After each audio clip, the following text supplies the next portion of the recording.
Drag racing fan, Monday Morning Racer, live right here in Albuquerque, New Mexico. I'm sitting in a motel in Albuquerque, New Mexico. Yes, heading back east. So no quite going further west for me there at the March meet. Didn't get word back on media credentials, but definitely will be there one day. Definitely will be there, I hope soon. And I hope either way that the 62nd March meet is spectacular, and I know it will be. Destroyer 1320 says, smash your mouse into the like. Y'all, yes, hit that like button for me. Hit the share button for me.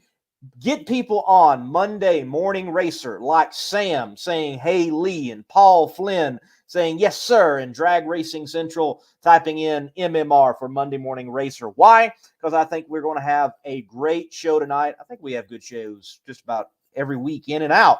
But tonight, our guest, later on, Rob Flynn. Rob Flynn, the winning crew chief there at the Arizona Nationals with Mike Salinas and Scrappers Racing. We're going to be talking to him. And yes, by the way, all of this is brought to you by Destroyer 1320. Now, Destroyer 1320, he has a YouTube channel himself, but he is a car guy, and we're going to be talking a little bit about even his car and NHRA rules and what's been announced.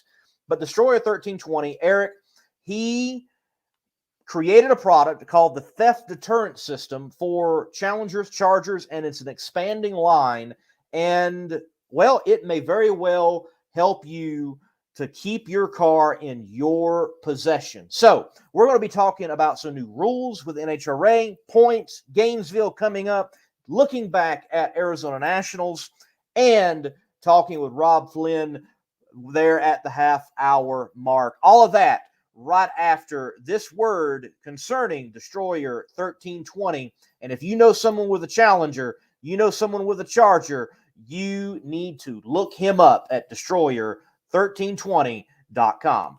If you own a beautiful modern muscle car like this 1320 Challenger, I'm sure you don't want it stolen. Because the Challenger and many other modern vehicles have an easily accessible neutral release strap.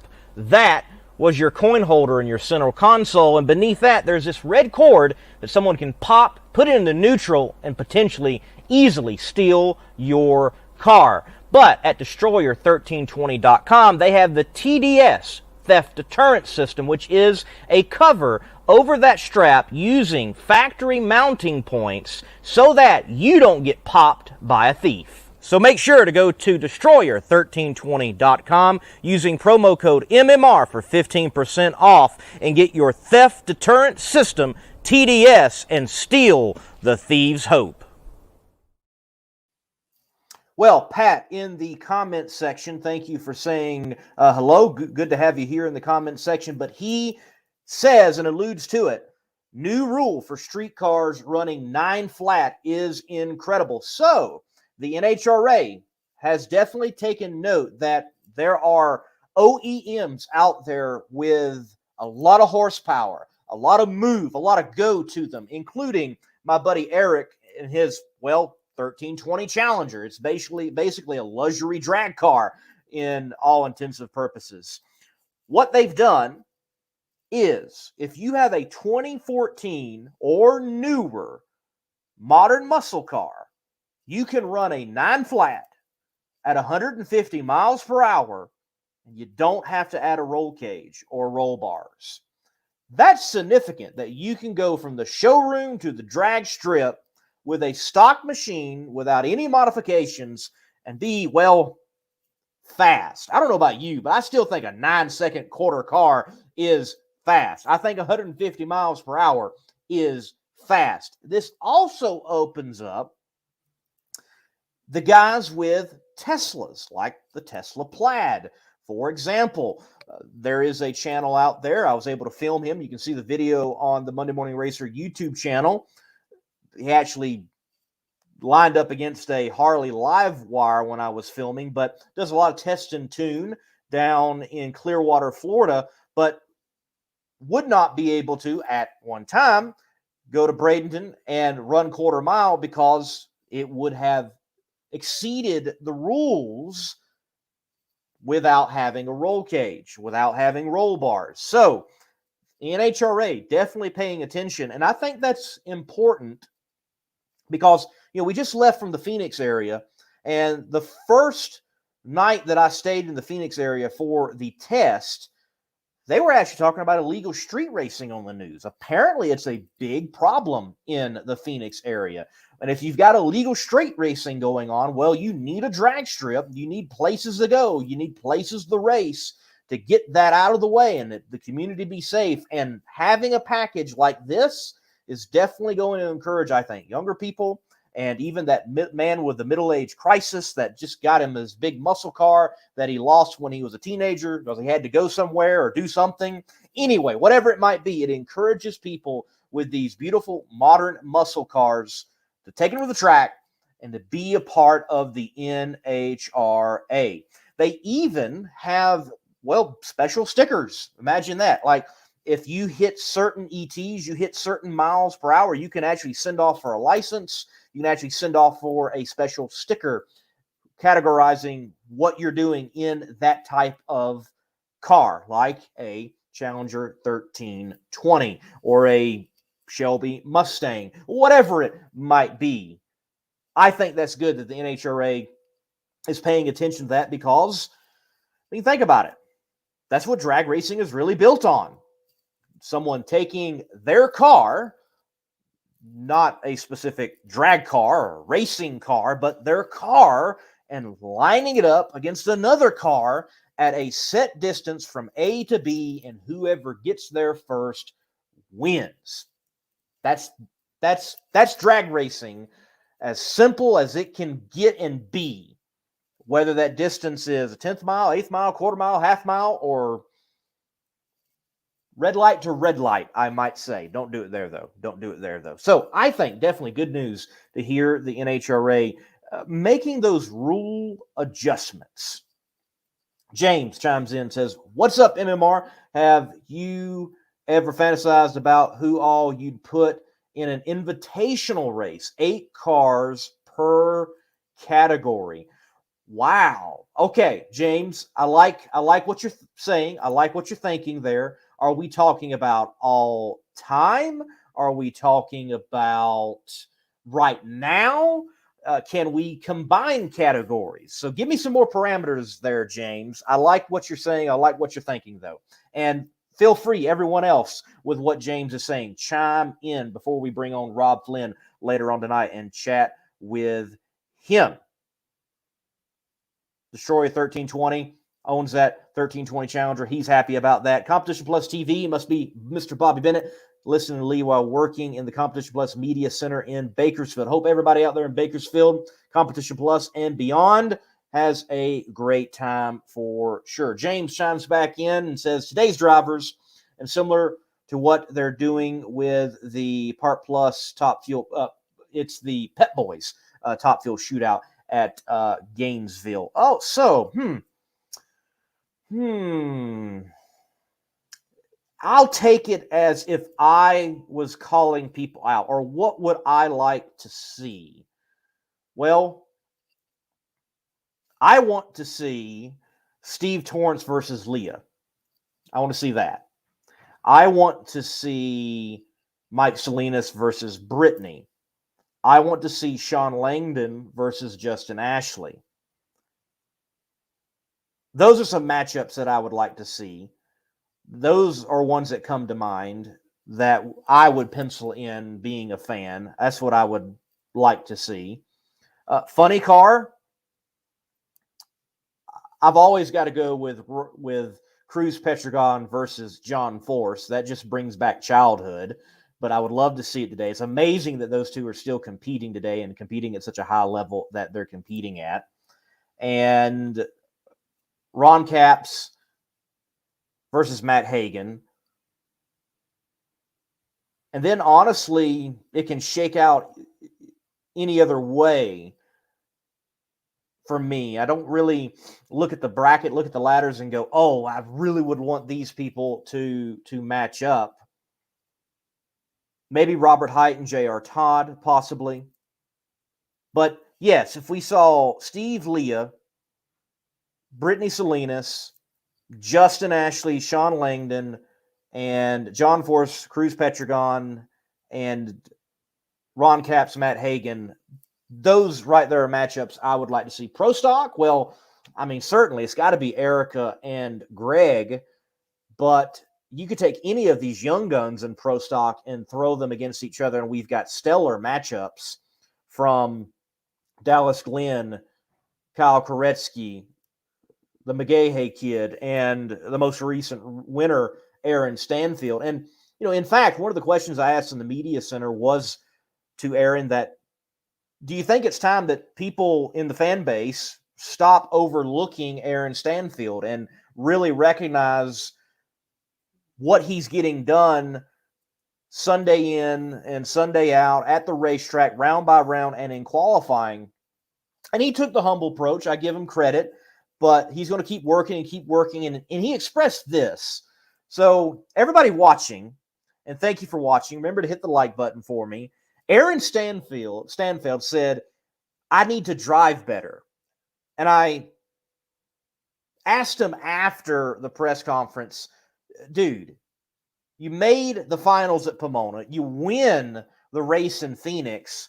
What else do you need to do to drive better? You're doing something right, obviously.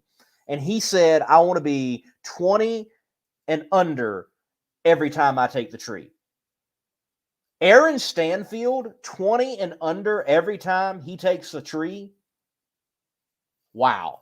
We may very well be looking at the 2022 champion in Pro Stock. No telling what might have happened in 2021 if there wasn't the issue, I believe it was, at ZMAX. So I would say those are some of my matchups. Stan, he chimes in. No, he's talking to Bobby over there. Oh, let's see. Eric says, can't wait to get to Bakersfield tomorrow, God willing. Again, everybody, enjoy Bakersfield, of all of you that are going to be there. What NHRA team you think is most well-known outside the drag racing world? I think right now, the most well-known drag racing team is I'm going to actually say it's going to be Leah. She is very good with social media. She is an attractive lady, and she's done beyond the world of NHRA drag racing in car culture. So Hoonigan's a big name in car culture, and it's not just drag racing. It's like cool cars and drifting, and they've even had land speed card come into the shop and break them down and diagnose them, and Indy cars, and they've had a lot of stuff come through that Hoonigan shop. Well, I think Leah probably would be one of the more well-known outside of drag racing right now. Definitely the classic to say there would be John Force. He's been the face of the sport for a very, very long time. But I think that is him being well-known in an older crowd. I don't mean decrepit by no means, but I think younger, probably Leah, with her social media presence and being an attractive lady. I think that would probably be the case of who is most well-known outside of the world of drag racing. And it doesn't hurt that with her marrying Tony Stewart, that you've got that entire fan base, Tony Stewart's fan base, realizing, hey, who's this chick? Oh, she's a racer over here, and they're coming from IndyCar, Sprint Car, NASCAR, and overseas with the fan base that is Smoke. So I would say probably Leah Pruitt. Stan, he says, MMR or Bobby, have you heard when the first Factory X race will be contested Indy? I have not heard anything, but you do recall on the Competition Plus Power Hour, we had Lonnie Grimm maybe 2-3 weeks ago, and he did express that those cars are being built. There are full fields like already accounted for, and they're in process. So don't know when we'll see them. I hope it's sooner than Indy, because I think it's a 6-race exhibition, if I remember correctly. But we got to get it rolling eventually. I know guys have got to have time to build these cars, but maybe we'll see them by the time summer hits. But they're out there, they're being built, and that is a great thing. Mr. Bland, he chimes in, and Mr. Bland, feel free to put a link in for your podcast. He's got a podcast, talks sports and talks, yes, NHRA drag racing. He had some good reaction times. 020 under would be insane. That's what I'm saying, man. Aaron is driving. I mean, that's why I was like, drive better and you just won? Like, explain that to me. But man, what the competitive fire and the desire in some of these drivers and some of these people in the world of motorsports, in particular NHRA drag racing, that he is like, you know what? I didn't drive well enough today. Yeah, I won, but I could have done that much better. And I think that makes for a dangerous young man in the pro stock ranks in Aaron Stanfield. John Fink, I say Ron Capps. He does some sprint car and did NASCAR prelude to the dream. That's definitely a good point. Ron Capps is great with his social media. He has done dirt. He's done sprint cars. He's done the prelude to the dream that Tony set up in the late model. And yes, on iRacing as well. He races the Monday night. They have a Monday night league with several people across motorsports that hop in there, and even from the journalism and broadcast world. So Ron Capps would definitely be up there for sure. I don't know about how far he's gone beyond the world of drag racing into other areas of car culture. That would be an interesting search to see where else he's been placed. Another individual talking about people and being well known outside of drag racing, I think a rising individual is Clay Millican. Clay Millican has definitely been working and leveraging social media, and in particular YouTube, and you see him hanging out with people that are a part of car culture elsewhere, whether it's restoration or whether it's the restoration things that are just way out there, like roadkill, for example. You see Clay Millican rubbing elbows with those in the no prep scene. So yeah, if Clay just added the iRacing, maybe we'd be talking about Clay Millican. What a great ambassador for the sport of NHRA drag racing that would be. Nothing wrong with Clay whatsoever. Drag Racing Central, what is MMR's opinion of the timed throttle stop classes? Well, I am not the biggest fan of them. I understand why they're there and what is being accomplished, but no, I'm not the biggest fan. Like, I love Top Dragster. I love Top Sportsman, Super Stock. There's many great heads-up classes, and the guys who just go out there, I'm conflicted over it. It is drag racing, and the people that participate in it, and I know people who participate in it, I think we don't have a full understanding of why that is the case. And in fact, I was talking with one individual who participates in such racing, and he definitely is considering creating content to dive into why and how and the purpose behind those type of classes. But no, I prefer to see, heads up or index, or you just stand on the throttle, tune it in such a way that you stay in the throttle, or that you are playing the throttle or the brake as a driver. You as the driver are the one that is the throttle stop or the stop of the car, and you're manipulating it. I would rather see it that way. And Darren Williams Jr., American Hot Rod Entertainment, he chimes in and says, don't let Jerome Settles hear you say that. Well, that's exactly who I was talking to, and is interested in doing some more content and doing things and talking about, hey, this is why we do this. And I definitely think education on those classes would be beneficial, just like being introduced to bracket racing, there is a learning curve. And like, why did this person lose? But he got there first. There's definitely a learning curve to bracket racing, and even more with those who, well, are running throttle stops, for example. But Jerome, in talking to him, I think he's got some big plans. But guys, matter of fact, later on, I need to make a post for Jerome. I've got some photos. The man is wicked talented. I believe they call him the Flying Airbrush. He does a lot of great paint work out there on the bracket style cars, but even for the pros. For example, Camry Caruso's helmet, J.R. Todd's helmet, and many other pro racers, their helmets, they were painted by someone that, well, runs a throttle stop. So keep that in mind.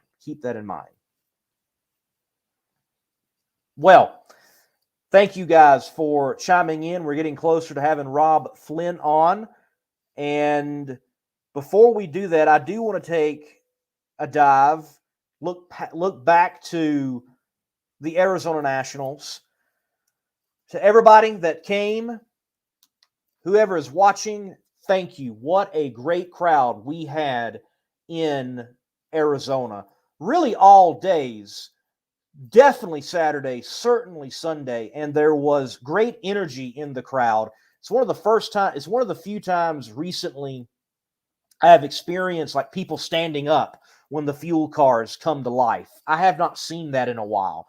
People were chomping at the bit for their NHRA drag racing and competition there at Phoenix, Arizona. Great crowd, and I really feel like it was a diverse crowd. And I had a group of teenage boys standing in front of me, and you could tell like one was like the veteran. He'd been to a lot of drag races, and his buddies, they turn back to him and they say, "We've got to come to more of these." That is great to hear for NHRA drag racing, that young men experiencing it, seeing it apparently for the first time, are like, we have got to come back to these. That is great. Working in the pits, man, it seemed like every time a car was firing up, that the lines were just 5, 6, 7 deep until the nitro came on, and people hanging out for the warm-ups. It was great to see, and it, well, dare I say, looked normal, maybe even better than our typical normal. It was a great crowd.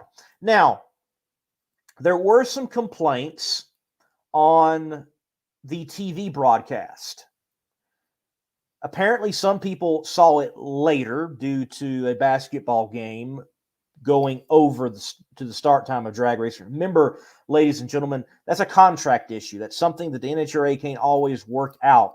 That's a contract issue with TV, and it happens.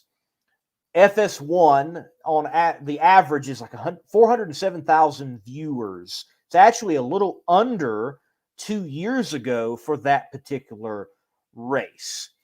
So I'm definitely looking forward to NHRA drag racing being back on Big Fox and seeing what the average will be on the main platform, and not just the sports channel, but also what does that look like compared to last year having the most viewed ever NHRA drag race with that NFL lead-in. I will say, when it comes to TV coverage, when I saw the numbers of the 407,000 average and that it was actually slightly below the numbers from 2 years ago, I went straight to social media on FS1, and I did not see anything for NHRA drag racing. So I definitely think it would behoove the NHRA to work out with FS1, and in particular those social channels, to have things shared from the NHRA platform to the FS1 platform, or have original content from FS1 on the FS1 social media platform, so that people who are following like 1.7 million on just Facebook alone will get the news and information that NHRA drag racing is coming on TV on that platform and at least be exposed to it. I definitely think we've got to figure out a way, though I'm not the biggest fan of like a Colin Cowherd, we need to get him at a drag race. We need to get Shannon Sharp at a drag race. We need to get Skip Bayless at a drag race. We need to get some of these talking heads that talk about stick and ball sports to come to NHRA drag racing and be literally blown away being baptized in nitro, so that when they go back on those shows, they're talking about what? NHRA drag racing. Or maybe we work out and it's Brian Loans or Joe Costello or somebody, and you work it out with Fox and they get a little bit of TV time on those type of shows that, again, kick back to the television coverage. Because I really, when I saw the numbers and they were lower than what they were last 2 years ago, that was a bit disappointing. I'm not going to lie. And it's not like it was a unfavorable time slot. 7 p.m. Eastern Standard Time. I mean, we're talking about prime time in essence. So I do think that needs to get worked out. Joe Morrison, top field driver, Leverage Racing, he chimes in. What up, MMR? NHRA is alive and well despite what some keyboard warriors may say. I completely agree. Stan, I completely disagree. Not going to happen. No, it can happen. Never say never. We've already seen that within drag racing. Like, I don't know, the NHRA making a rule where a car doesn't have to have a roll cage to go 150 in 9 seconds. I'm sure someone said never on that. So don't ever say never. It may very well happen. We got NFL lead-ins. That was big. Hey, Caleb Cox. Hey, Caleb, congratulations on the new child. Caleb says here, myself and Cruz have talked to Shannon. He wants to come. Also, Jim Rome needs to come to Pomona. Yes, any of those personalities. And thank you, Cruz. And thank you, Caleb, for what y'all do. And regularly you're bringing out personalities and celebrities to the track to experience NHRA drag racing. And in fact, this past weekend, there was a former NFL lineman who was a photographer, was out there shooting and experiencing NHRA drag racing. So thank you. Thank you. I appreciate that, man, and keep up the work, okay? Keep up the work. I want to dive in real quickly before we get to Paul Flynn. We're coming up on that.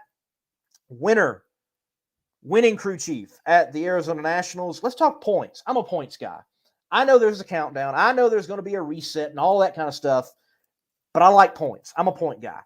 So Top Fuel right now, the top 3 are as follows. Salinas, Ashley, Torrance. Steve, Billy hasn't ran yet this year. Out of the people who have competed, sitting in 11th, this one surprises me the most. Doug Coletta sits 11th right now in points. They definitely want to get that turned around. Funny car, points. Robert Height, well, no surprise. He's gone out there and he's won both races. Wow, that's great performance from the JFR camp, in particular, Robert Height and his crew. Matt Hagan is second. Ron Capps is third. J.R. Todd, that's the one I've got listed as being a surprise to me. I thought they'd be a little higher in the points, not necessarily leading, maybe just top 5, but they sit 9th right now with that new super body. And in Pro Stock, and that's all the points we got right now, because next week we see the season debut of NHRA Pro Stock Motorcycle, and I hope next week to have Jack from Cycle Drag on, and we can talk to him all things motorcycle drag racing, and in particular Pro Stock Motorcycle. But in Pro Stock points, Stanfield leads, Enders second, Anderson third, Dallas Glenn, who had a strange weekend, some injuries, and a tough Pomona. He is 10th in points. And then Matt Hartford, who I really expected would make a early season push and showcase the capabilities to run for a championship, struggling right now and sitting in 14th. So chime in. Who are you surprised by in points right now? And what do you think of our leaders in points in NHRA Camping World Competition? So real quickly, I'm going to get to some comments, and then we're going to bring on our guest, Mr. Rob Flynn. Destroyer 1320 says the small tire expedition needs more than 2 cars to run. Grow it at NHRA events. Let's grow it all for sure. Michael says, does Rob ever see Whit Bazemore anymore? Well, we'll ask him. We'll ask him that. I don't know. I don't know if a lot of people are seeing anything out of Whit. Destroy 1320 says, let me know if you need anything. Oh, okay. Some inside chat there. Some inside chat there. Stan says, Hartford is a surprise. Man, I agree. I'm surprised by that. I would at least figured top 10, top 7, but 14th. Wow, that is tough for Matt Hartford. He's got plenty of time. He can turn it around, and there's a countdown, and I'm sure that they are going to find speed, but yeah, I'm surprised by that. Kev for Fun 12 says Coletta has a chassis issue. Well, if that's the case, that's an issue, and they've got to overcome it. But right now, still weighing back there in 11th, though Sean Langdon is definitely performing better. Well, ladies and gentlemen, we're going to take a break. And right after this break, this word from Power Built Tools, we're going to have on the winning crew chief for Scrappers Racing of the Arizona Nationals. That is Rob Flynn. Before I do that, I got a funny story. So Rob, I mean, this might be one of the first shows he's ever done. I don't know. He doesn't talk that much. You don't see him on camera a lot. Like Joe doesn't walk up to him, Rob, how was that? You don't see it that often. I had never seen a photo of the guy. He walks up to me at ZMAX. He's like, hey, I like your show. Thanks for what you're doing. I'm like, okay, he's wearing a Mac Tools jersey and he's up here and nobody else is up here. This got to be somebody. Who is this guy? And I'm like, thank you. I appreciate that. Who are you? He's like, oh, I'm Rob Flynn. Certainly I'd heard a name. And I'm like, oh, hey, I'm stupid. Yeah, that's how I got to meet Rob Flynn. And then later on that weekend, I'm talking with Paul Flynn, and I had an off weekend. I could not put 2 to 2 together. And then I'm like, yeah, I got to talk to Rob Flynn earlier. Didn't bother even saying anything about like relation. And Paul, his son, who we had on the show maybe about a month ago, is like, yeah, that's my dad. I'm like, hey, I'm stupid. So on that note, we're going to take a break. We're going to bring Rob Flynn on. We've got a lot to talk about with him, and it goes well beyond the Arizona Nationals, though we will get there right after the break. Power Built Tools exemplifies innovation in the tool industry. From hand tools, power tools, and even tool storage. Check out powerbuilt.com for Power Built Tools. And remember, use promo code MMR15 for 15% off at purchase.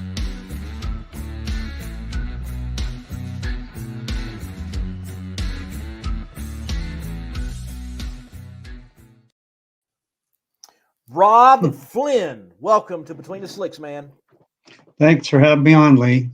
Man, it's good to have you on. I know we talked earlier before preseason testing. I was like, hey, I want to get you on. And you're like, it's kind of chaotic right now. Well, it's definitely got to not be so chaotic after a win. Congratulations, man. I'm sure that y'all are glad to have this win already under your belt, but was it expected to happen this soon? Well, no, I mean, it wasn't expected to happen this soon, but certainly that was, late in the year. And, the same crew guys are all there. And realistically, I'm the new guy there. And so I had to learn, how they did everything. And fortunately, everything worked out good. I mean, testing started off really strong. And then, Pomona was good up until the second round. And then, first qualifying run at Phoenix was not exactly what we wanted, but that could go for a lot of teams. And then once we got that out of our system, we made a decent run on Q2, and Q3 we stepped it up again. And then, race day was another scenario where it was similar to the Friday night session. So we wanted to make sure we had the right setup for that. And then, the day just worked out. I mean, we just started going rounds, and lo and behold, we're in the final round and win the race. Well, man, again, congratulations. And I know that the highlight of testing is that Scrappers Racing put down one of the best, if not the best, ET for the Top Fuel Dragsters. But there were things to work out in testing. And on Tuesday night, I got to ask Mike Salinas about those things. And I did briefly talk with you about those issues at Pomona. So talk to me about just figuring out with a new team who's doing what, where goes where, organization, all of those things coming into, well, first day of the job, as it were. Well, really, all that stuff was in place. And what Mike did is he elevated the crew, the car chief from last year, which is really he's still the car chief because he's doing 2 or 3 jobs, which is Aaron Cave. And he already had all those people in place and everything. And so all we had to do in a nutshell was slot him into what Brian Hewson was doing as far as starting the car and all the stuff on the starting line and that.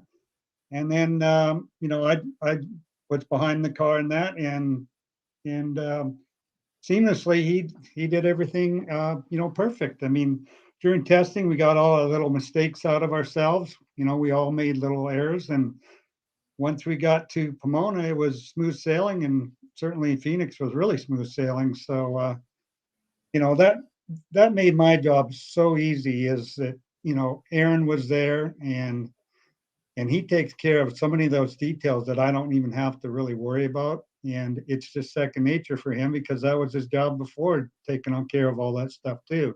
So just the whole crew has been wonderful. I mean, those guys are, some of them were part of the 2017 championship team with Brittany. So you've got some really strong crew guys there. And, like I said, I just wanted to fit in with all of them and the Salinas family. Well, wind can definitely help fitting in and the gelling process. Yeah, what do you think about Yeah. Mike and his perspective on elevating and promoting some crew members, and him even saying Tuesday night and at other times there's a crew chief shortage. So, do you see that out there? Do you think that's out there, and do you think it's time to begin getting the next crop of nitro tuners out there into the field? Yeah, no, it's definitely out there. I mean, and I look back and I thought about it, and I think I was 35 or 36 when I got my first opportunity as a crew chief.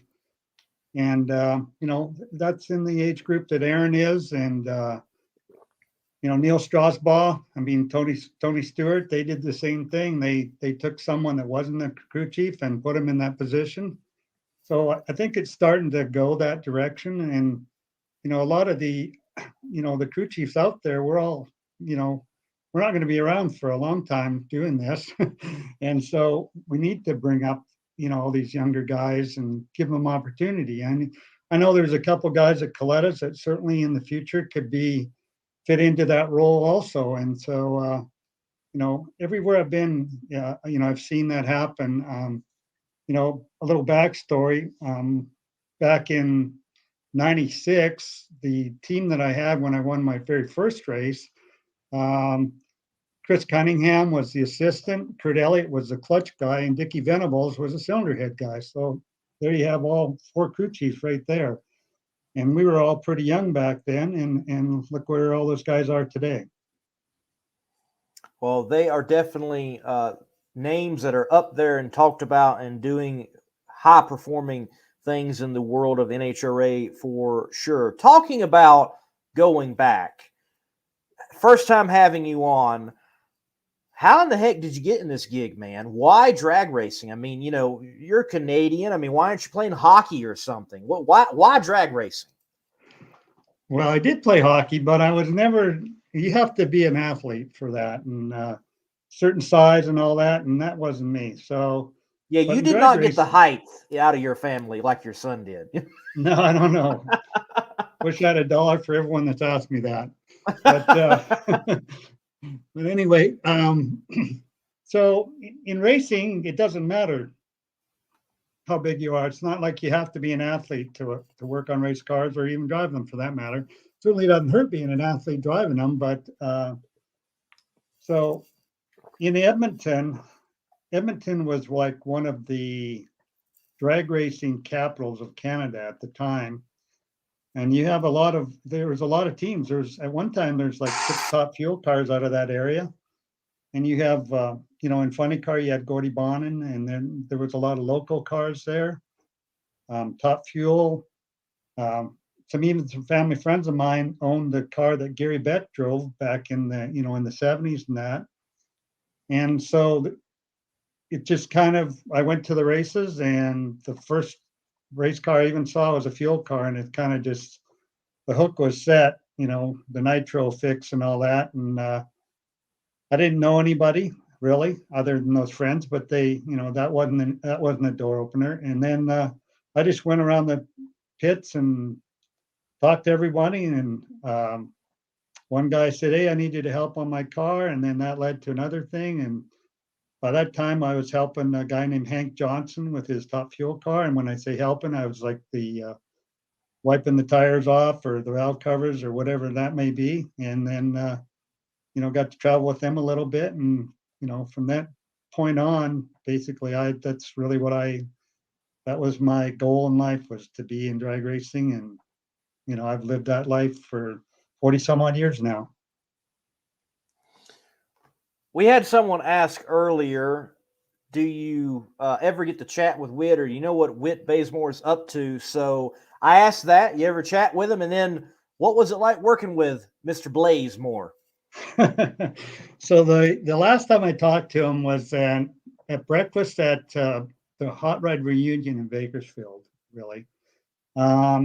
He was in the midst of setting up a MotoGP online magazine. So I don't know where that ever went, but that's kind of the things he was into at that point in time. But yeah, truthfully, I would not be where I'm at today if it wasn't for Whit Bazemore. He took a chance on me, like I said, when I was in my middle 30s, and he said, I want to put this team together, and here's how much money I had, and I'm like, okay.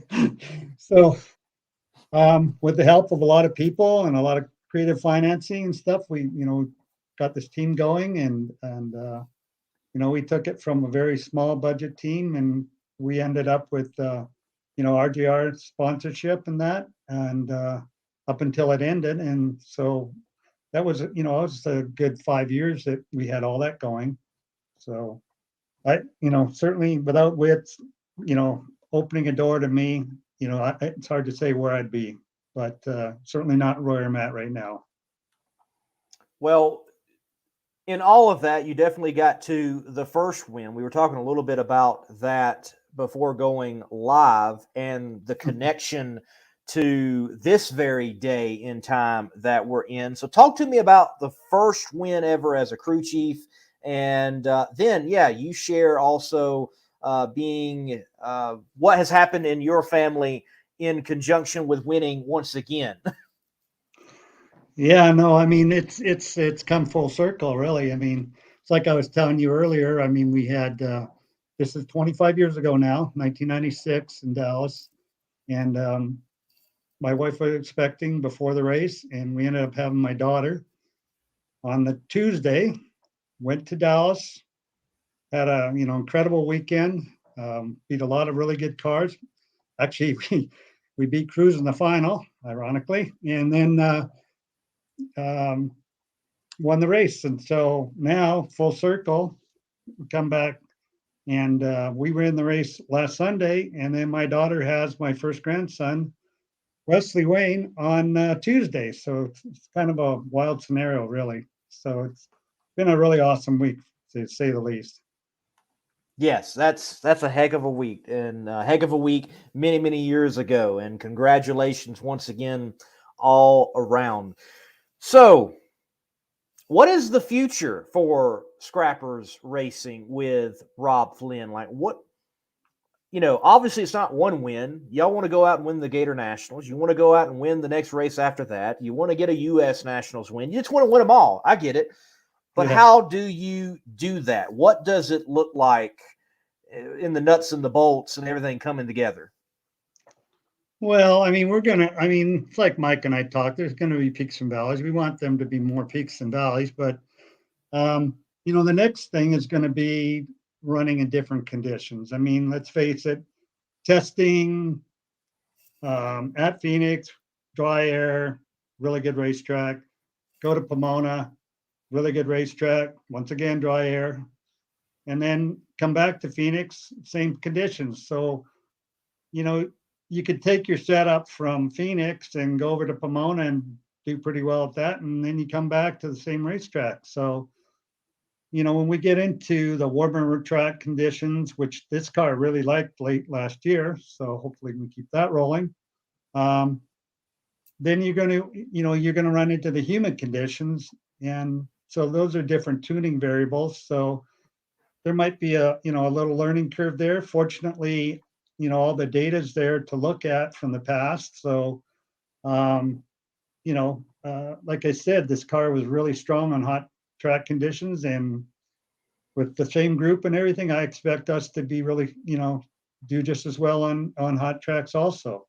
So that stuff, and then you've got, you know, you've got some of the high altitude races. That's another, you know, another thing too. You know, we're going to go to Vegas. We go from Gainesville to Vegas. That's a pretty big change. So, you know, those will all be challenges. Probably the biggest one is going to be Denver, because you're taking a, you know, a whole different setup and going up there. But once again, there's some really good notes to look at there. So, you know, our goal is just to keep going and winning rounds and keep this car as strong as possible. And you know, that's the expectations of the Salinas family.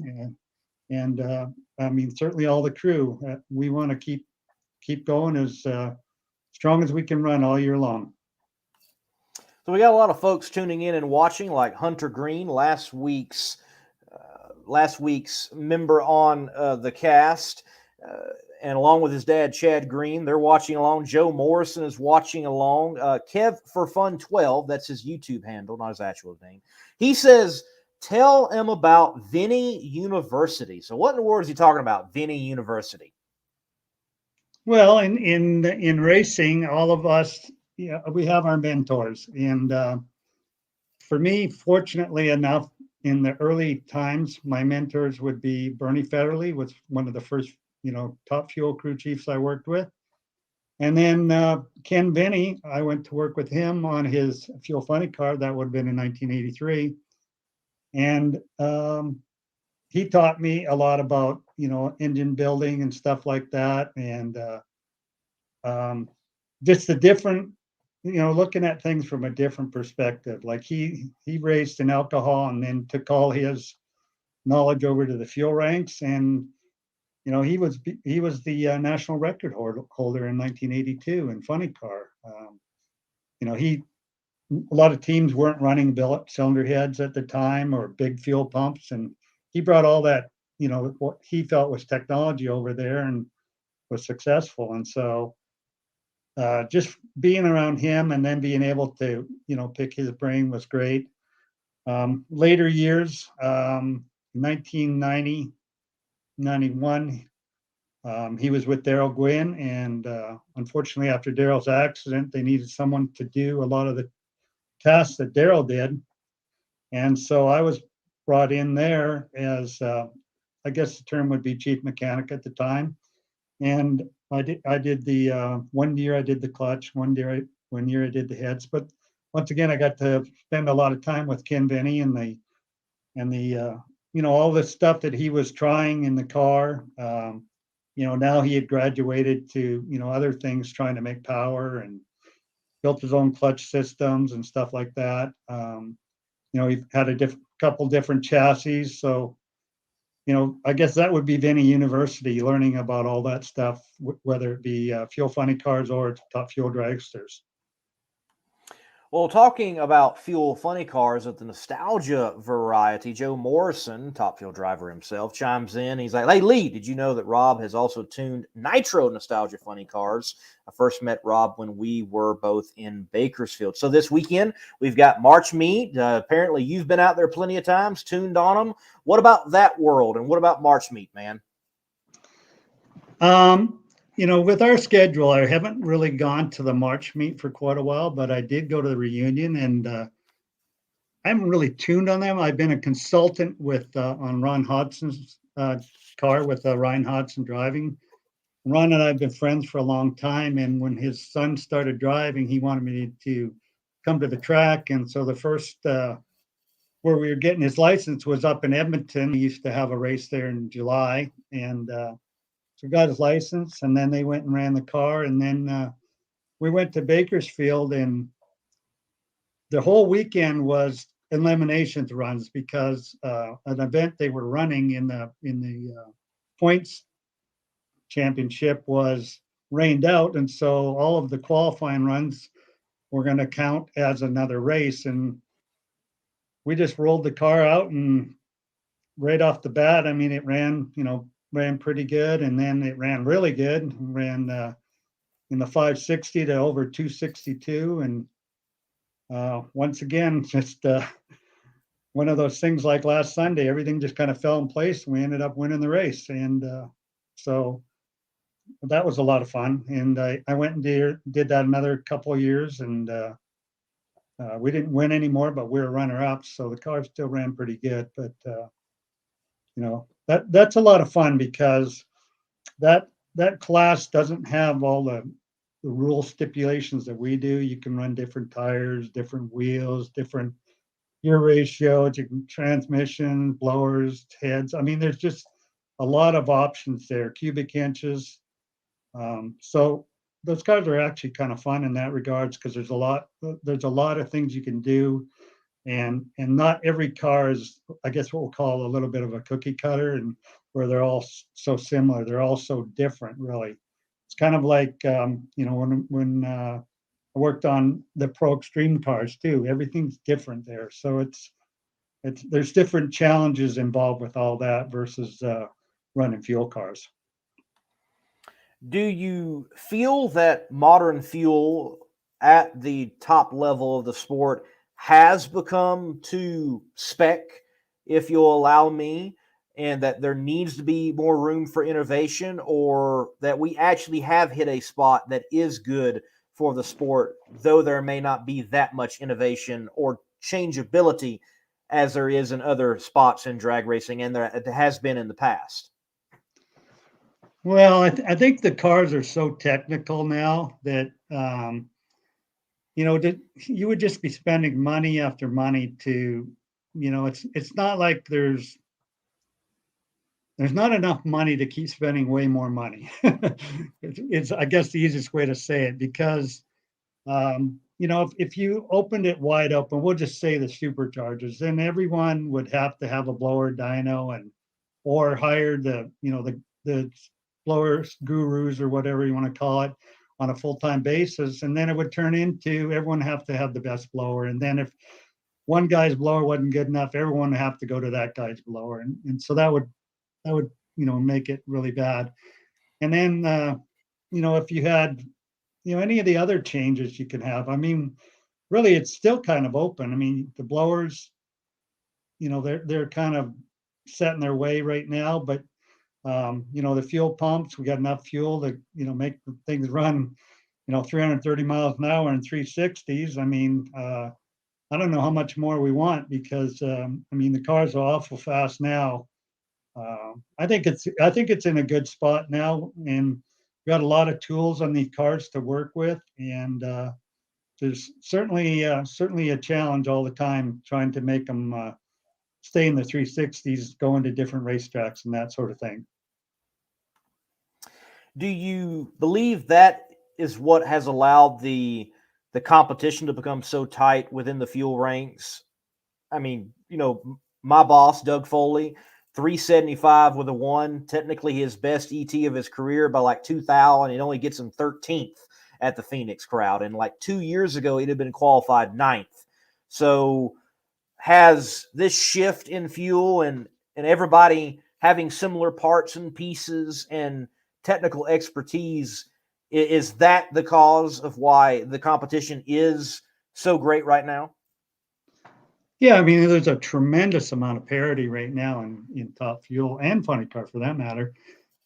And it all relates to that. I mean, cylinder head wise, you've either got your Allen Johnson Stage 7 heads, you've got your DSR heads, and some people have, the JFR heads. The Colettas built their own cylinder heads also, but, in a nutshell, that's just we're only allowed to copy someone else's heads. As far as clutches, same scenario. You've got, Coletta builds their clutch, Allen builds a clutch, DSR builds a clutch, JFR builds a clutch, and then there's another manufacturer out there, CNC, that builds clutches, and some people have those, and those work really good too. So, all these things come into play to where there's just so much parity, and then you've got people moving around.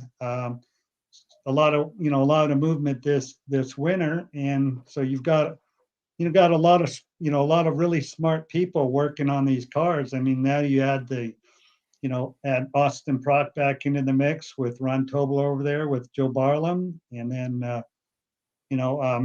Tony Stewart letting Neil come in there, so he leaves DSR and he brings that knowledge over there.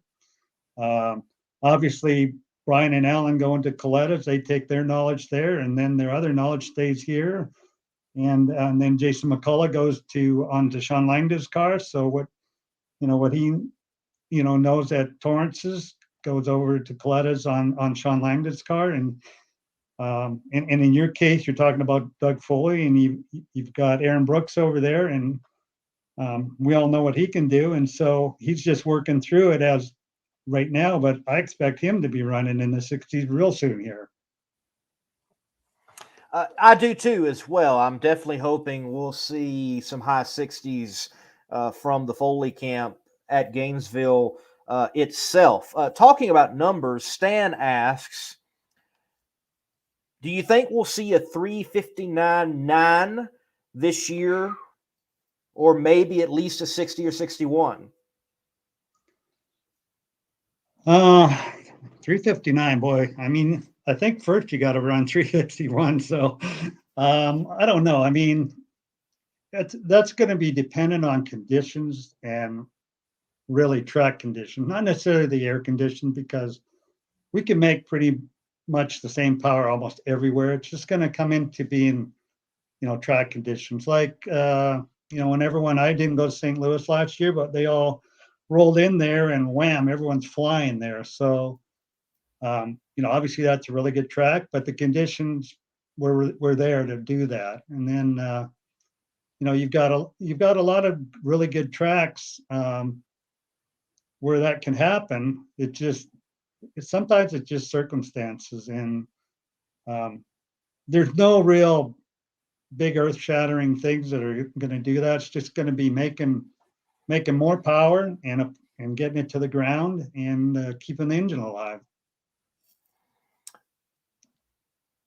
With all that you have mentioned about Canada, being a Canadian, and mentioning, I'll just say the heydays apparently of Canadian drag racing, and I can watch my old Diamond P videos, and NHRA would take that one annual trip to Canada for a national event. Do you think it's time, if possible, to revive a national event somewhere in Canada and NHRA run up there? I don't know. I mean, I don't know about the East Coast venues at all. The Edmonton track is probably on the smaller side, but it would be maybe comparable to Epping, I guess, or Seattle. There's certainly that there. I mean, years ago they had a gigantic fan base there. I mean, there's incredible crowds that we had up there. But as far as the East, I've not been to a lot of tracks. Obviously I've been to Montreal, but what that track is nowadays, I have no clue. And as far as the Ontario tracks, I've only been to one that's just outside of London, Ontario, and that was a small track. So I don't know if if the facilities are there. And then the other side of it is people don't like to, it's a long way to travel there. And it would have to be tied into something else. And if we look at it from the West Coast swing, I mean, we already go to 3 races. I don't think we want to go to a 4th in Edmonton from Seattle, which is still 900 miles from Seattle. And then the other side of it is going to Montreal is, I'm not sure exactly how far that would be from, say, Epping. Probably not that far, but you'd still be adding that on. And then, sometimes the cross-border issues turn into a little bit of a headache. So, you have it may what on not your happen. trailer? Yeah, well, you have one on your trailer. And really what happened in Canada was when they wouldn't allow leaded fuel up there, is what it amounted to. And so most of the racing fuel is leaded fuel at the time. And so that kind of, put that away. And the unfortunate part is aircraft fuel had lead in it too. So it's not like nothing had lead fuel in it, but, and then that just made it easy to throw all the other problems away at that point.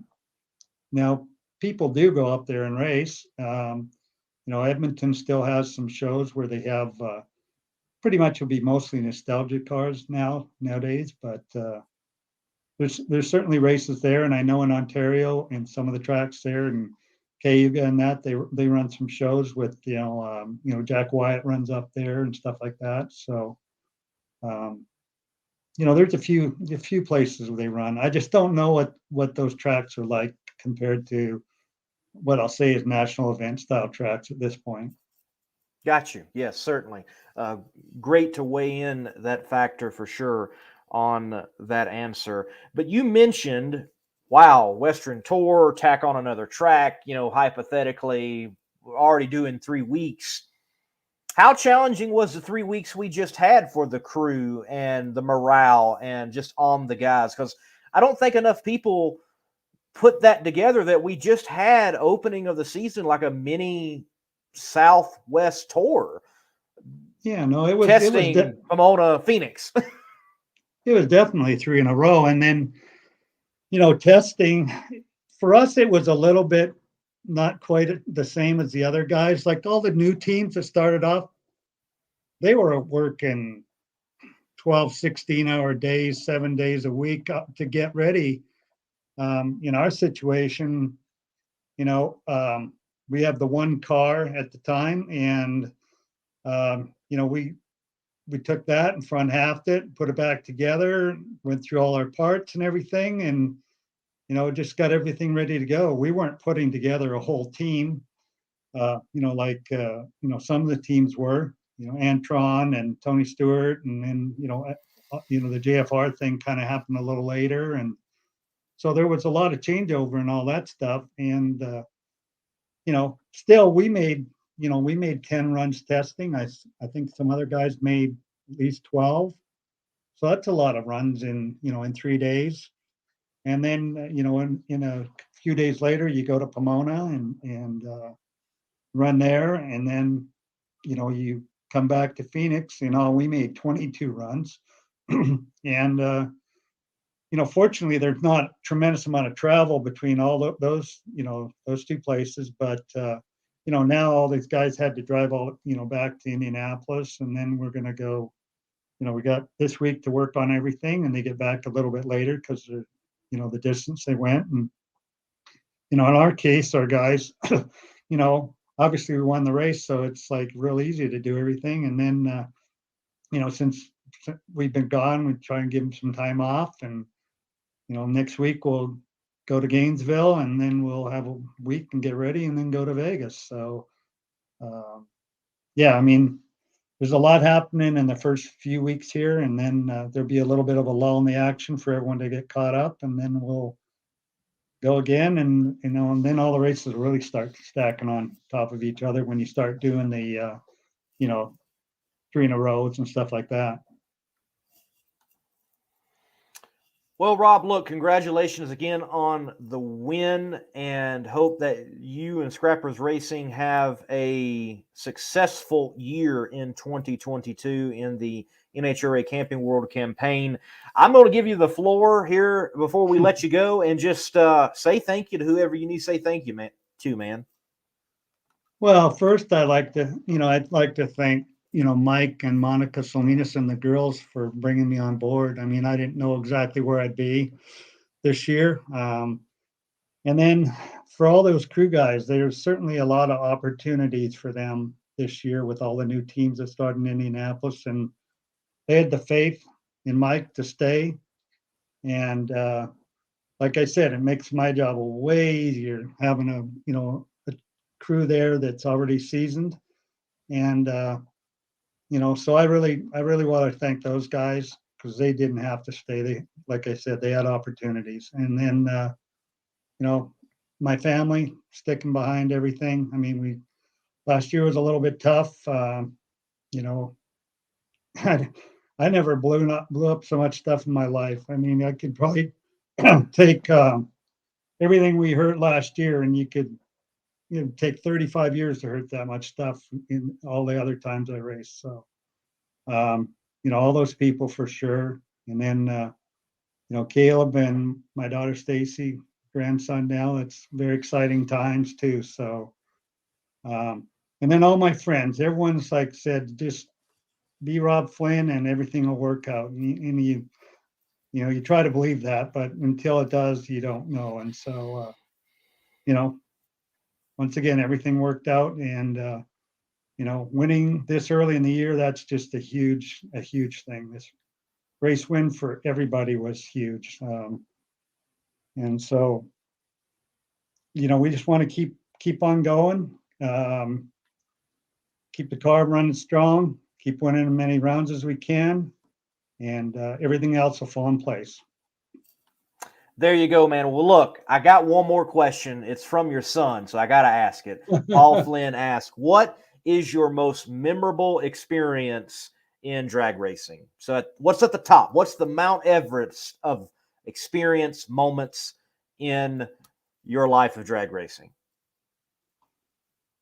Well, there's not just one. I mean, there's a bunch. I mean, obviously, when my son Paul, he came and helped work on the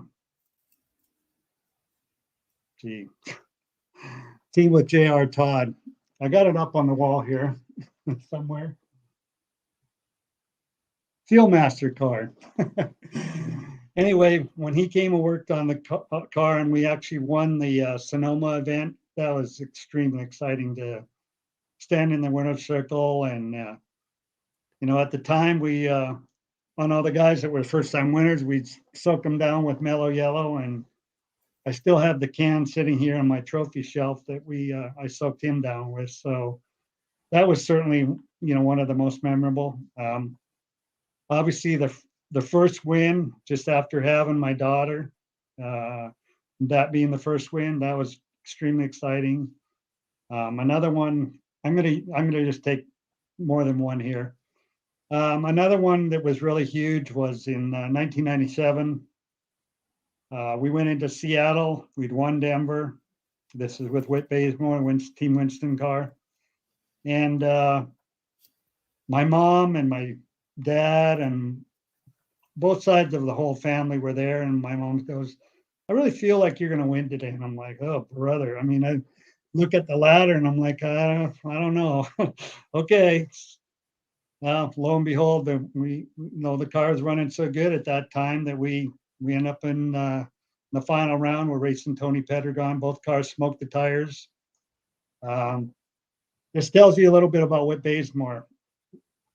We had smoked the tires with this car, and he could tell when the engine RPM would get up too high, and he would just ease the throttle back and try and keep the motor at a certain RPM.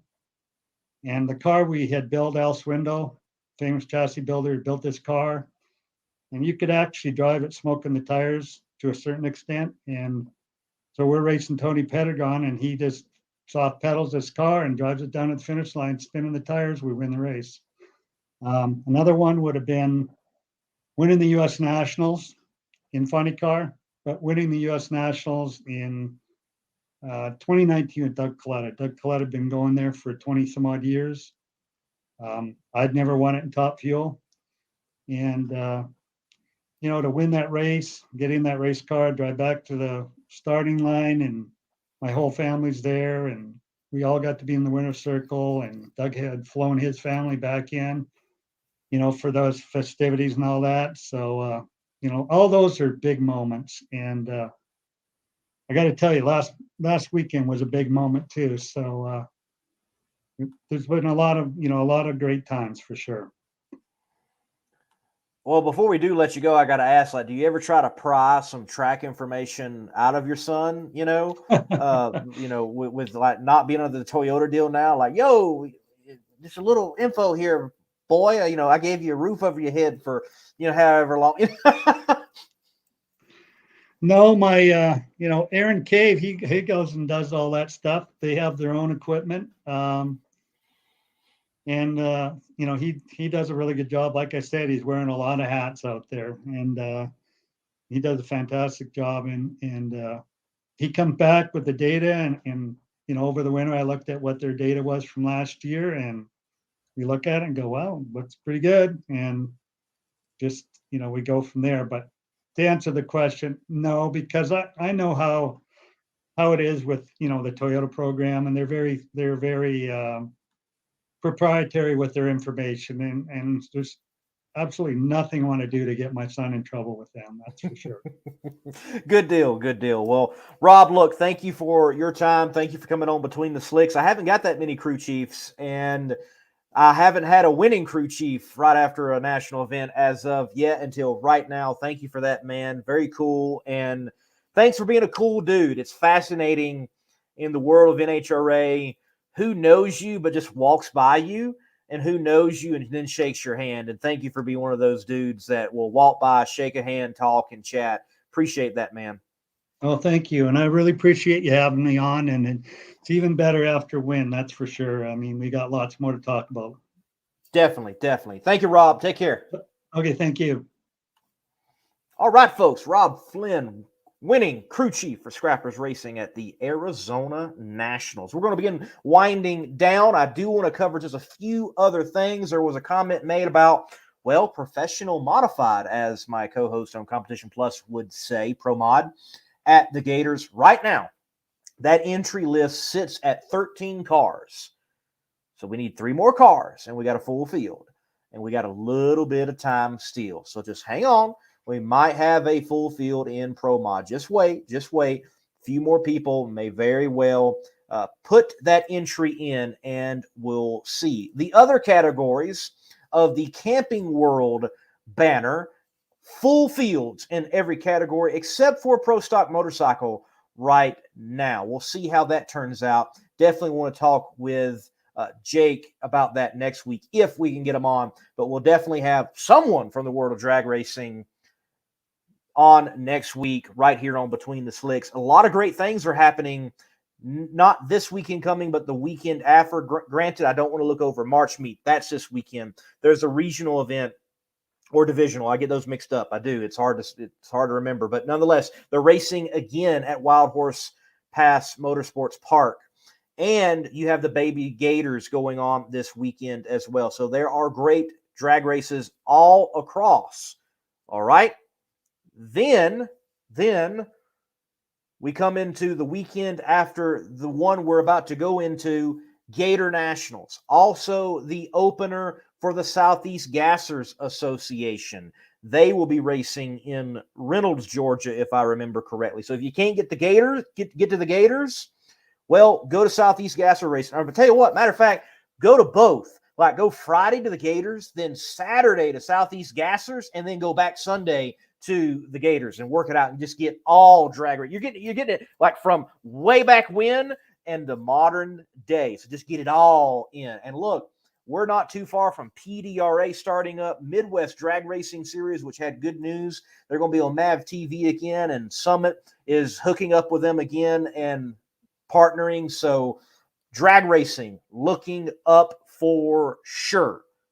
Ladies and gentlemen, this has been Between the Slicks, airing on Thursday nights, 8 p.m. Eastern Standard Time. You come back here next week with whoever we've got. I'll be right here. I'm looking forward to seeing you. Until next time, ladies and gentlemen, I'm the Monday Morning Racer, Lee Craft, saying God bless and keep the pedal to the metal. Hero Soap Company is a veteran-owned establishment that produces all-natural, essential oils-infused soap that is sold with a portion of the proceeds supporting other veteran groups.